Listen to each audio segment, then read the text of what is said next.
ക്ഷമിക്കണം, മഴയുടെ ലഭ്യതക്കുറവ് മൂലം കേരളം ഇപ്പോൾ ഇരുണ്ടിരിക്കുകയാണ്. അതുകൊണ്ട് ഇന്നത്തെ നമ്മുടെ ചർച്ച ഈ ഇരുണ്ട വെളിച്ചത്തിൻ്റെ സഹായത്തോടെയാണ്. കേരളത്തെ വീണ്ടും 10 വർഷം പുറകിലേക്ക് നടത്തിച്ച കേരള സർക്കാരിന് നമോവാകും. കാര്യത്തിലേക്ക് വരാം.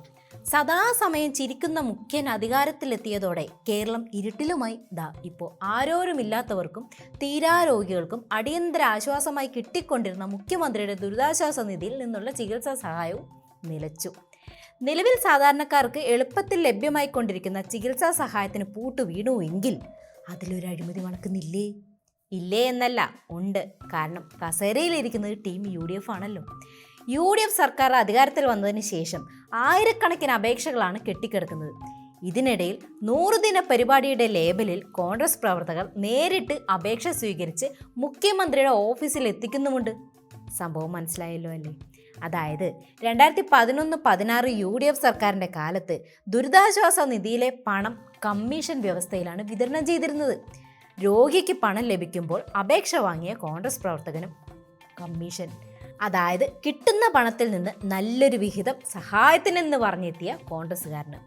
CMDRFിൽ നിന്ന് ചികിത്സാ സഹായ വിതരണത്തിലെ നിലവിലുള്ള കുറ്റമറ്റ സംവിധാനം തകർത്താണ് ഇപ്പോൾ കമ്മീഷൻ രീതി കൊണ്ടുവരുന്നത്.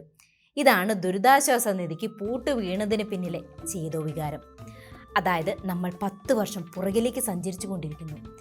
MLA മാർ മുഖേനയും ഓൺലൈനായും പ്രതിമാസം 10,000-ഓളം അപേക്ഷയാണ് ലഭിച്ചിരുന്നത്. നടപടിയില്ലാത്തതിനാൽ പുതിയ അപേക്ഷകൾ സ്വീകരിക്കാൻ പറ്റാത്ത അവസ്ഥയുമാണ്. ഡാറ്റ എൻട്രി നടക്കുന്നതിനാൽ വെബ്സൈറ്റിൽ പഴയ കണക്കാണുള്ളത്. അപേക്ഷകരുടെ പുതിയ വിവരവും ലഭ്യമല്ല. പോർട്ടൽ പരിഷ്കരണവും ജീവനക്കാരുടെ ക്ഷാമവുമാണ് കാരണമെന്നാണ് MLA മാർക്ക് കിട്ടിക്കൊണ്ടിരിക്കുന്ന മറുപടി. പക്ഷേ ഇതിലെ മറ്റൊരു വസ്തുത എന്താണെന്ന് വെച്ചാൽ പോർട്ടൽ തന്നെ ഇല്ലാതാകും. അതാണ് സംഭവിക്കാൻ പോകുന്നത്. കഴിഞ്ഞ LDF സർക്കാർ CMDRFിൽ നിന്ന് 2016-21 5,716 കോടി രൂപയും 2021-25 ഡിസംബർ 31 വരെ 2,569.15 കോടി രൂപയും ചികിത്സാ സഹായത്തിനും മറ്റു ദുരിതാശ്വാസ പദ്ധതികൾക്കുമായിരുന്നു നൽകിയിരുന്നത്. 2011-16 UDF സർക്കാർ ചെലവഴിച്ചത് 809 കോടി രൂപ മാത്രം.